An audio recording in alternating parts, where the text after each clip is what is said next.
Okay, thanks. So thank you all for joining us today. So as Rin said, my name is Camila, and I'm a global sourcing lead. This means that I'm a part of our talent acquisition here at Verisk, and we will partner with Aditi throughout today's event. So she will be talking to you about technical stuff. What I wanted to talk to you today is just about us, really brief, so about Verisk Analytics. So Aditi, if we could go to the next slide. So basically, we are tech and data organization, and our story is one of growth and innovation. So not only have we introduced new and innovative solutions for our customers, but we have also evolved our entire company. So 50 years ago, we were a US insurance rating and advisory organization and non-profit. We have evolved into an agile global company. And over our history, we have made acquisitions, acquired key data sets, added key capabilities, and expanded into new verticals. But what is most important to us is our talents and our people. Because at Verisk, our people drive innovation, provide this great customer experience, and are critical to delivering our consistent and solid results. We have a diverse and passionate global team of more than 9,000 individuals right now, who are specialists and experts across a wide area of industries and markets. You can see some of those here on a slide. I also would like to encourage you to visit our website, our career page. This presentation will be shared with you all, so we'll have a possibility to read a little bit more about us there. But if we could go to the next slide, there's one more thing that I wanted to share. So as I said, we are tech and data organization, and we are passionate about data, but we are also committed to corporate social responsibility. And that's including our inclusion, diversity, and belonging initiatives, and being a partner of Women Who Code is one of them. So I'm happy that we have this opportunity to celebrate women in technology and in data science that work here at Verisk. So I'm happy to introduce Aditi, who will be talking to us about her intelligent information extraction from unstructured data, machine, and share with you some technology tips that you can apply in your day-to-day work. If you will have any questions in regards to our organization or maybe possibilities, opportunities with us, just let me know. You can send a message in a chat, ask the question, but as Rin mentioned, there will be also time for Q&A. So we'll have a possibility to ask questions then too. So thanks a lot, and over to Aditi. Thank you. Yeah, thanks, Camilla, for giving our joinees a quick overview of what Verisk does. Hi, everyone. I am Aditi. I have been working as a software engineer in Verisk for 2 years. And as Camilla explained, that we are a leading data analytics provider in multiple sectors. Today, I'm here to present one of the analytical products that we have been working on, that is intelligent information extraction from unstructured data, aka the machine. So Machine is a platform that is being built in Verisk, which allows users to create new customized databases based on various inputs such as news, social media, and other structured and unstructured data. It further allows the users to interact with this information in terms of automated alerts, indices, and dashboards. What machine also supports is targeted searches, keyword detection, and highlighting. I'll be explaining these in upcoming slides. So this diagram explains what machine can do in a nutshell and how it can be integrated with various downstream application to provide predictive insights and analytics in real time. Machine can also be used to enhance applications and can be easily plugged into other applications as well. So as I had said earlier, it accepts a lot of different kinds of data, be it structured data, unstructured data, and unstructured media. Once this data is ingested, machine will try to run different kinds of machine learning models and based on the types of data and try to create outputs which are mainly indices and scores, extractions, etc. These extractions are further used by our downstream processes to create dashboards, alert system, and are enhancing the downstream applications within internal Verisk units as well as to our new external clients. We'll be covering each of them in detail in coming slides. Now we know that what machine can do in short, but I would like to take an opportunity to talk about what makes machine different than other products in the same space. With machine, what we are primarily looking to do is that we are trying to extract context. Context is important to the extractions. The market competitors do have good off-the-shelf models, but they do not provide context. For example, if person A talks to a person B about an insurance policy, it is important to know that person A talked about what policy, in what tone to person B.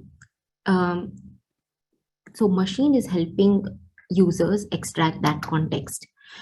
There are other types of information also that we try to extract. For example, in Miami, there was a building collapse incident where it was important for insurers to know that why did it occur? What kind of event was it? Was it a natural calamity or was it due to human error? How many deaths were involved? How many injuries were reported? These kind of informations are helping insurers assess the risk of such buildings. And this is what we are trying to extract from machine. The other thing that makes us different from other market competitors is that Verisk is as I said, Verisk is a leading analytical provider across multiple domains, and this domain knowledge is helping us build models which are able to extract information which are extremely useful to our clients. This domain knowledge coupled with advanced analytics makes machine enhance your downstream applications. We'll be looking at the other components of machine shortly. But before that, I would like to give an example on what are the extractions available in machine. So as you can see here, this article talks about a militant activity in Nigeria. Machine is able to extract all these parameters where it talks about what is the event type, what is the incident location, the terrorist organizations mentioned in this article, number of people killed, people mentioned, locations, and organization. Some of our clients are looking for similar kind of data, and it helps analysts to see and glance through this data and make their observations. This is helping analysts in different insurance companies to assess the risk of different entities in similar regions. Moving on, we'll be covering one of the important components of machine, that is data ingestion. As I had said, machine accepts a lot of different kinds of data, be it structured, unstructured, and unstructured media. Primarily, machine focuses on unstructured data from like news articles, social media feeds, PDF files, Excel files provided by the clients. It, however, also ingests structured data like government and other proprietary data sets. The entire machine application is built into AWS Cloud with a special focus on security and the integrity of client data. This section of diagram describes what services are we using to implement this ingestion module. For storage, we use S3 buckets and Dynamo databases to store intermediate files from different data vendors. Our ETL pipelines are built using AWS serverless technology called as Lambda. Some of our pipelines are also built using ECS scheduled tasks, which scale up when there is a load on the system and scale down when there is no load. This helps us to provide higher performance with cost savings. The main messaging mechanism between the processing and the storage modules is AWS's queuing service called as AWS SQS. We have also set up alerts in the system using a notification service from AWS called as AWS SNS. Once this whole data is processed, the data then resides into Elasticsearch. Elasticsearch is the main component that powers up machine. What it helps us is to make efficient queries and provide real-time search results for the queries that are made. Now that we know that how data is present in this in our system, let's look at how can this data be queried.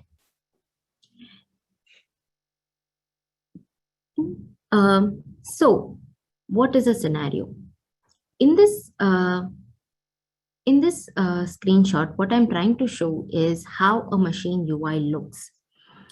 The user needs to create queries for which appropriate search results will be searched and provided to him. Based on his selection, different kinds of models can also be run at the runtime. For example, suppose a user wants to search and track all the natural calamities that occurred over the world in a given amount of time. For example, I am looking for earthquakes in California. So that is a scenario. That is what the user is intending to search. So we expect user to provide us queries in this query builder box. Also, user can also save the queries from the saves in the machine environment. There are different data sources that user can query on, be it news, social media, and files. We also expect user to provide a unique name to his scenario so he can identify his scenario search results from a scenario dashboard. Let's explore the other options here in detail.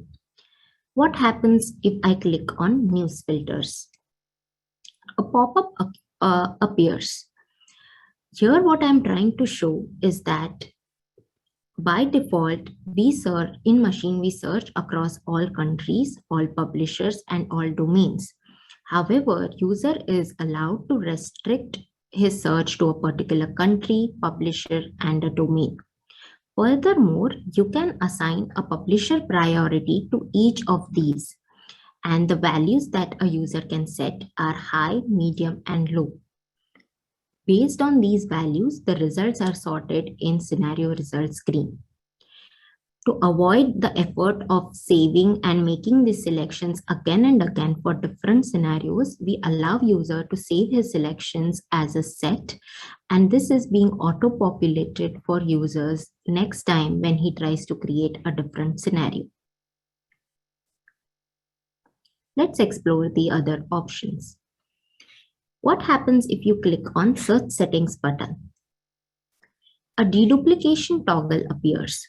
What this toggle does is that it allows users to remove duplicates from the search results. This is important if you're trying to uniquely identify or look for unique events or use cases. However, for certain number of our clients, a news is considered a breaking news, and when it has occurred multiple times in the news feed. So this option is made available to the users to use according to their use case. Now let's go back to the main scenario creation screen. What happens if I click on tags? This will open up another pop-up. This pop-up will allow you to select the save tags. What tags helps user is to categorize all the different kinds of search result into multiple categories. For example, if I'm searching for renewable fuels, I would like to categorize my search results into the articles that describe about petroleum or diesel, etc. We'll be exploring these tags in more detail in upcoming slides. Now let's go to the next screen. This is a scenario result screen. Once a user has created a scenario, saved it, and provided us the query, we do provide all the search results that have matched for that given query. As you can see here, there are different kinds of extractions present, be it tags, other NLP models, parameter, entities, locations extracted. These are further aggregated on a top dashboard. Each of these articles or data can be opened and can be seen by the user. We also provide publisher priority button, and you can filter and sort based on this column as well. Furthermore, you can filter articles based on these aggregated values. I'll be exploring and talking about other different kinds of new scenario sources that a user can create. That is social media feeds.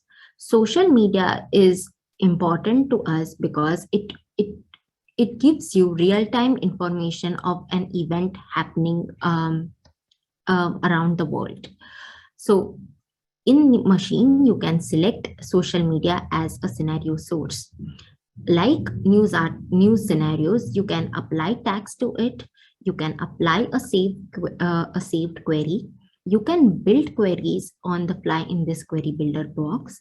You can also assign what kind of or what is the time frame that you're looking for a particular event in this data set. I'll be exploring about the file-based scenarios now.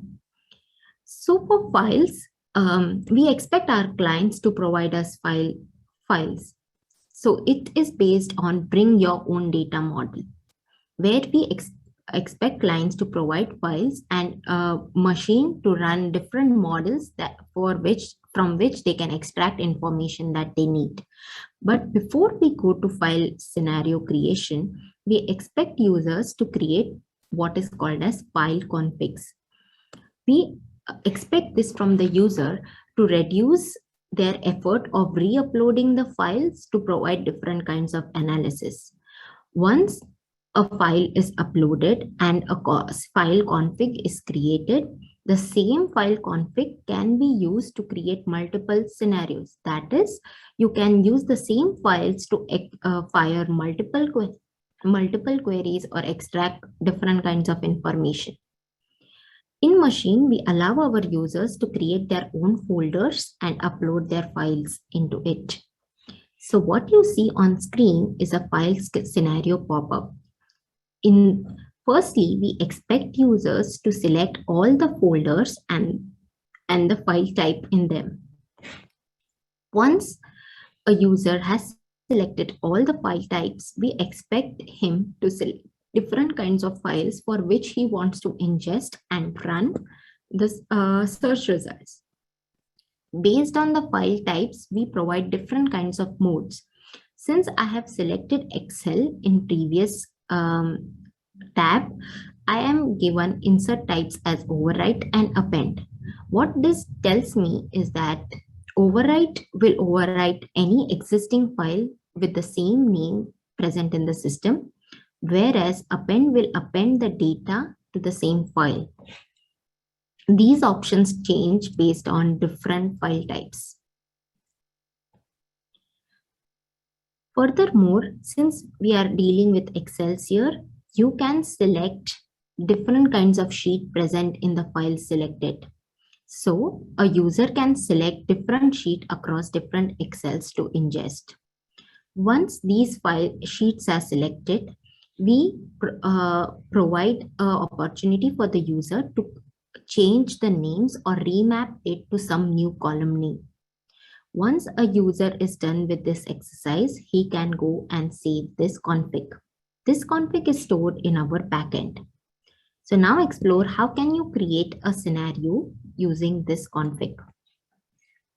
First of all, a user needs to select the scenario source as file, and then he will also need to select different kinds of tags, and the config that we created in the previous step can be selected from these options. Once this is selected, the scenario knows which files that it needs to ingest and run the models on. Also, you can provide different kinds of saved search queries or provide your own query on the fly, and also give the date parameters. Now, with that, I have covered the most important module of machine, that is data ingestion. Going further, I'll be talking about model extractions.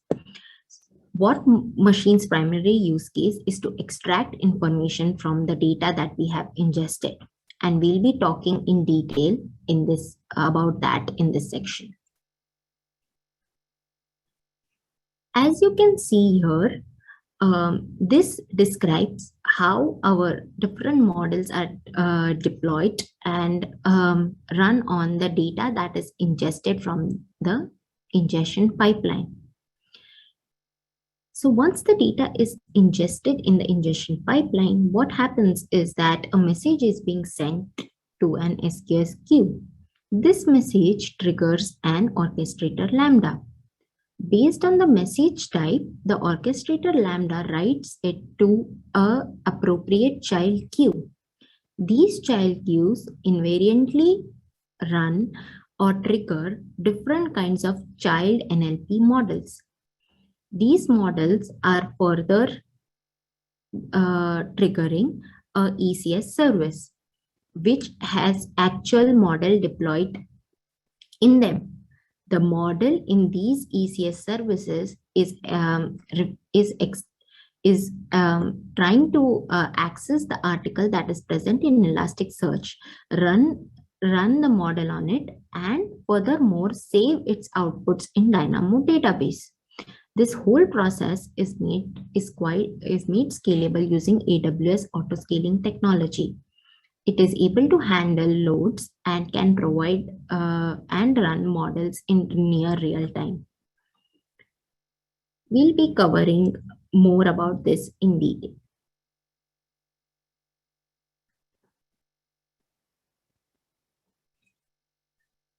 We had visited tags while we were creating scenarios. Tags help, as I had said, tags help users to create and categorize their search result into different buckets. How does machine help users to create tags? Let's explore that in detail. There is a functionality called as tag builder, which will allow you to build your own customizable tags. To create that, you need to go and click on Create Tags button. Tag Builder will allow to create tags based on user queries. You can give different kinds of keywords to each tag.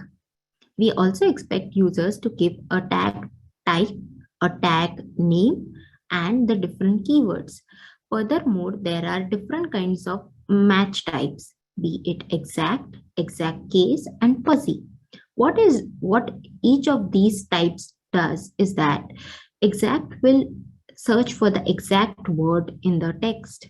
Exact case will also look for the case as well as the exact word in the text. For example, if you select this match type, the Honda written in caps would be matched, whereas a Honda written in small case wouldn't be matched.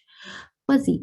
So fuzzy will help us to find all the uh, variations of a word. For example, produce, production, producing, etc. Once you click on create button, a tag is saved. And from scenario creation screen, you can apply these tags. Since this whole process can be cumbersome when you have to upload or apply multiple tags to a scenario, we can also upload tags to machine. What we expect is a CSV, Excel file, or an XLSX, which will take the parameters that are shown on UI, that is tag type, tag name, the different keywords, and the match type.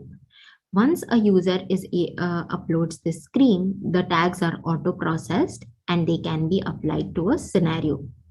So this is a rule-based model that is actually powering this tag functionality. What this model takes as input is a unique identifier for each article and the tag query.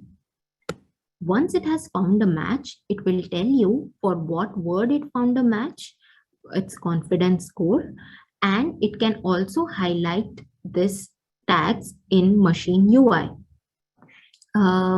However, also a point to note is that it can also find negative matches. For example, if you're looking for a query where you're looking for different car manufacturers like Maruti, Suzuki, and not Honda, right? So it will map an article where not Honda is associated with an article. So you can filter out articles which do not contain any mention of a car manufacturer named Honda. Going forward, we'll explore such more models in detail. So one question that might arise in everyone's mind is, does machine run all the models on all the data set? The answer to that is no. As I had told initially, that Verisk is able to create models that are customizable for each client. This makes it important for machine to allow users to select models that are applicable to their use case. For example, here you can sit in this option, you can select what models to run on in real time.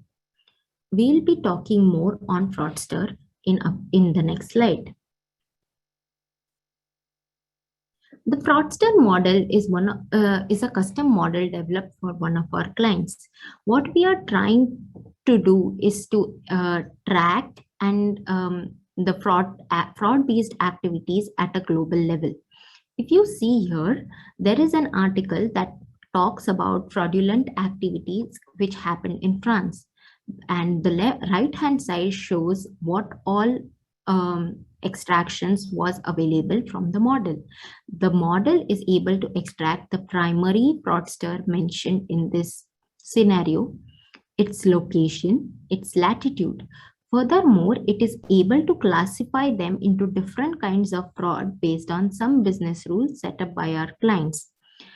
A thing to note is that all of these custom-based models are deployed as ECS scheduled tasks, and they help us to perform ad hoc extractions. And since they are being deployed with auto-scaling technology from AWS, they spin up and spin down, providing us the performance and cost saving. This whole process is run on the fly when a user creates a scenario and is optimized to provide quick results. With that, I have also covered model extractions module for machine. Next thing that we'll be talking about is exports. Exports is important because it describes the process on how do we offload the data to our clients. How can we send it data and enhance it through our downstream applications. This diagram talks about how the whole export process works. If you see here, we expect our users to come to UI application and create what is called as an export config. In export config, we expect field attributes such basically, what do you want to export from machine environment, the frequency of export and the file type. Once this export config is created, you write this config into a Dynamo database. At regular intervals, a CloudWatch rule is triggered, which invariantly triggers an orchestrator Lambda. This Lambda looks up in the Dynamo database for all those export config for which the delivery is still pending. Based on the types of the configs, it is written into different queues. Each of these queues trigger an ECS task. What this ECS task does is reads the export config from the Dynamo database, and based on the export config also reads the articles from the Elasticsearch. Once the data and the extractions are aggregated, this ECS task will write the data in the format that the user has selected. Currently, machine supports two types of outputs, that is JSON and CSV files. Let's explore how can you create these configs from the UI. So what I'm showing on screen is a scenario result screen. On the screen, in the top right, right-hand corner, you see a download button. What happens when you click on this download button? An export scenario config pop-up appears. If you click on if you select all the columns that you want to export and then click on a download button, it will do an instantaneous download. However, with this option, you can only export 1,000 articles or 1,000 data points. If you want to export more number of data points, what we need to do is click on this schedule button. This opens another pop-up. What it does is gives user the choice to select the different file types, select the different article counts, and select the different frequency.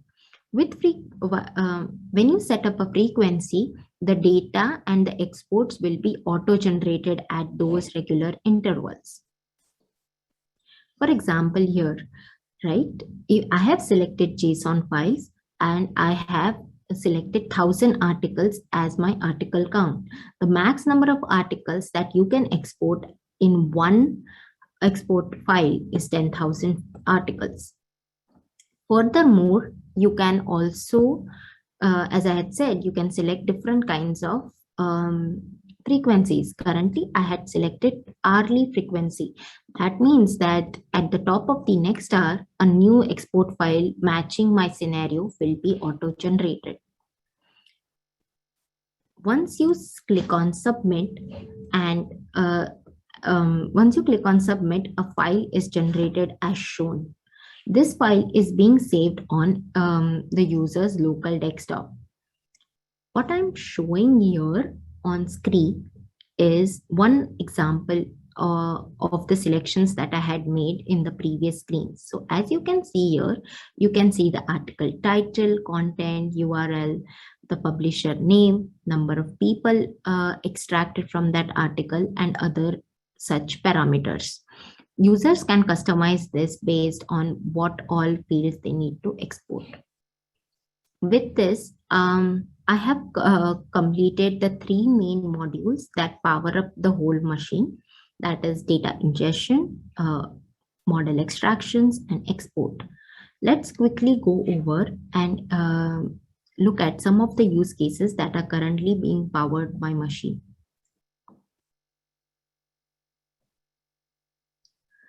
Natural catastrophes. So this is a use case for one of our clients who wants to track the different calamities that happened in the world. This kind of data is used to assess the risk of different entities in that region and draft different insurance policies accordingly. So what machine does is provide a data point to create these downstream risk models. As you can see, there are different kinds of extractions available, like earthquake magnitude, number of deaths, incident location, etc. Some of the other extractions that are available are also like flood height, water levels during a flood, wind speeds during hurricane, etc. This kind of information a machine can also show as in form of various graphs like these. These easy to look graphs and the data points are helping our client to build and assess the risk of these events better. Let's explore the next use case. Human rights. So this is another use case that is being powered by machine. So this use case is special because the client already provided us with the models that they had. What they wanted to use was the data that is being ingested in machine and run those models on them. So the use case of the client was to find all the articles where different kinds of human rights violations are mentioned and categorize them. So as you can see here, machine was able to onboard these new models based on the client requirement, deploy them into machine universe, and allow the client to leverage the data that is present in machine. It is also able to create data sets for those clients, and this data is very instrumental for the client to develop the different travel-based insurance policies that are being available in the market. The next use case that we have is from the energy sector. Here, the client is tracking the different kinds of refinery activities across the world. What it helps clients is to understand what to cover as a part of insurance during refinery maintenance, closures, etc. For example, this article talks about a refinery maintenance happening somewhere in North America. The model is able to extract Alliance as the refinery name, its region, its sub-region. Furthermore, based on aggregations from different client data sets that we have onboarded, we are also able to provide the unique refinery IDs, its country, status. This status can be further categorized as operational, closed, and undergoing maintenance. It also can extract how much barrels per day is being extracted when the refinery is going under maintenance or when it is operating at its full speed. With this, I have come to an end of this presentation. I would like to thank everyone who took time from their busy schedules to listen to us. And now I open up the stage for Q&A. Thank you. Thank you so much, Aditi and Camilla. This was great. I really enjoyed the talk and all the different things that can be done with the platform. So let's just take a look at the questions. So we have a question from Miriam, and it says, are the tags and tag queries used by Elasticsearch to find the results?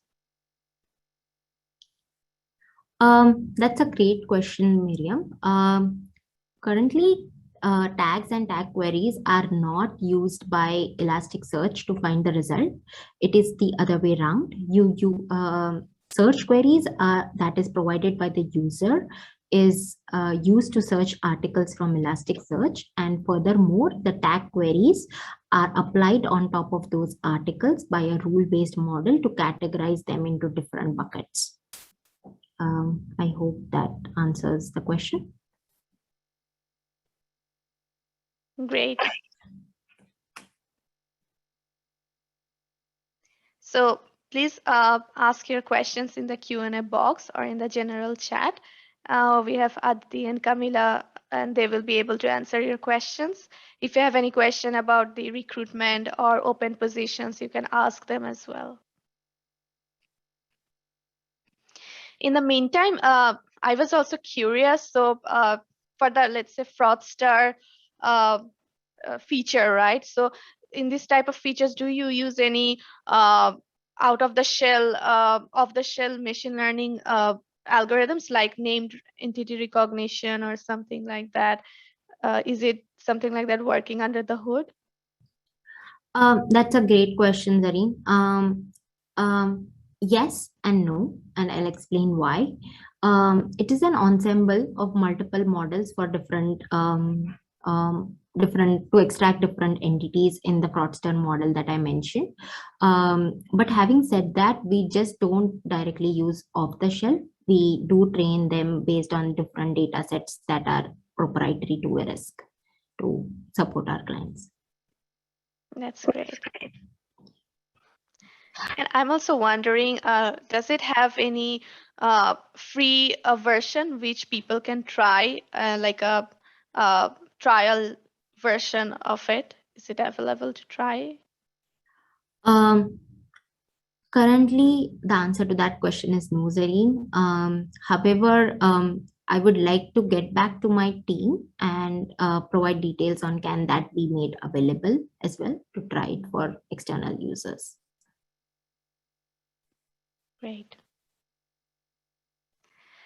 So in the meantime, Camila, could you please tell a little bit about the open positions and the probably the recruitment process? If you can talk a bit on that, that would be great.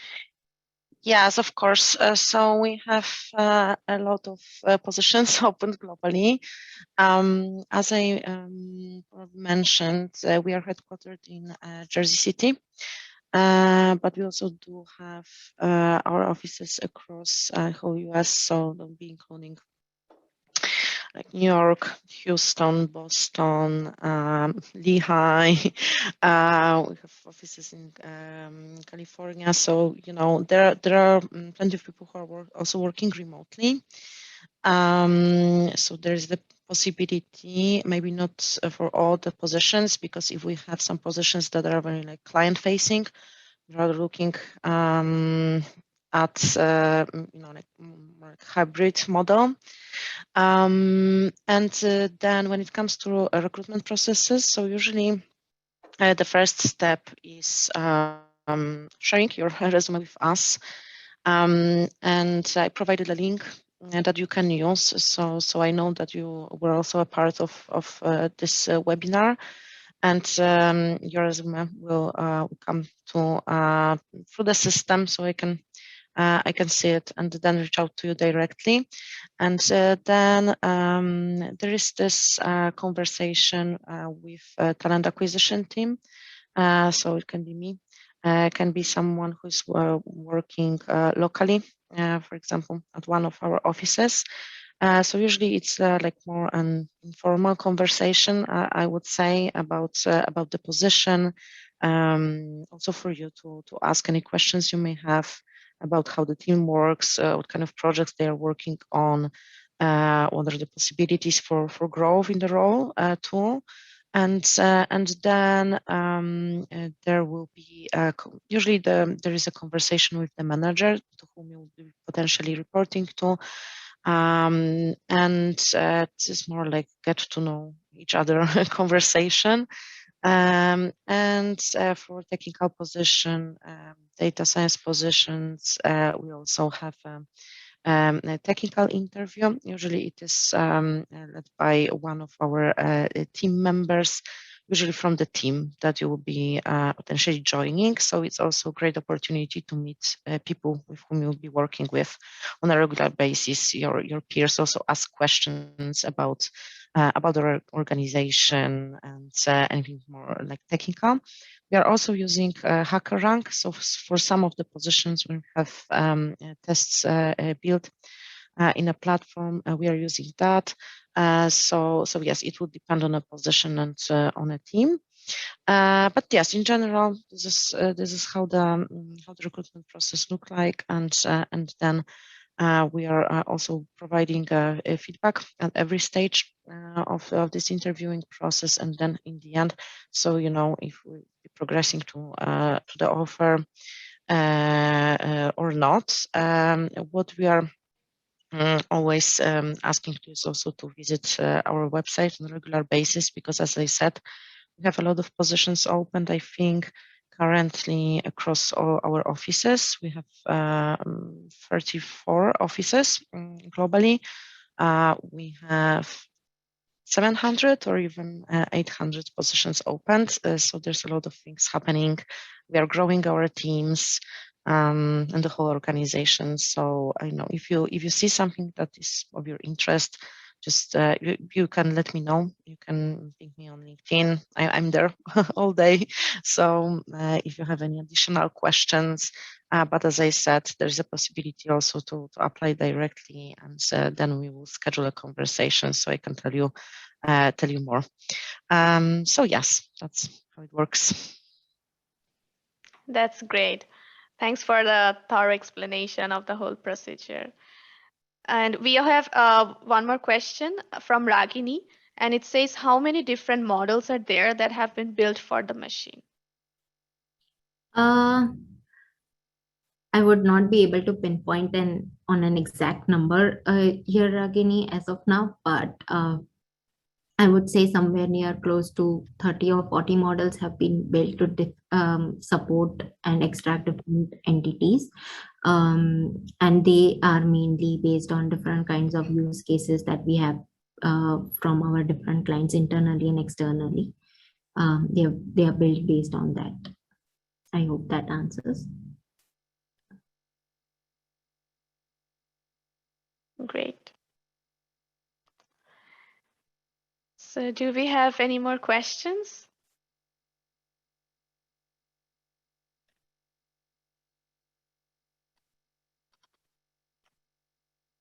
So again, I would like to thank our partner, Verisk Analytics, and especially our speakers for today, Aditi and Camila. It was very interesting talk. I personally enjoyed it a lot, and I hope our attendees also enjoyed it. As we can see in the chats, that looks like they enjoyed the presentation as well. And it's great to know about all the career opportunities you shared, Camila. Definitely, I think people will be going to the link and checking out the positions. And also, I would like to thank Sierra O'Brien for moderating today's event with me. Thanks so much, Sierra, for helping out with this event.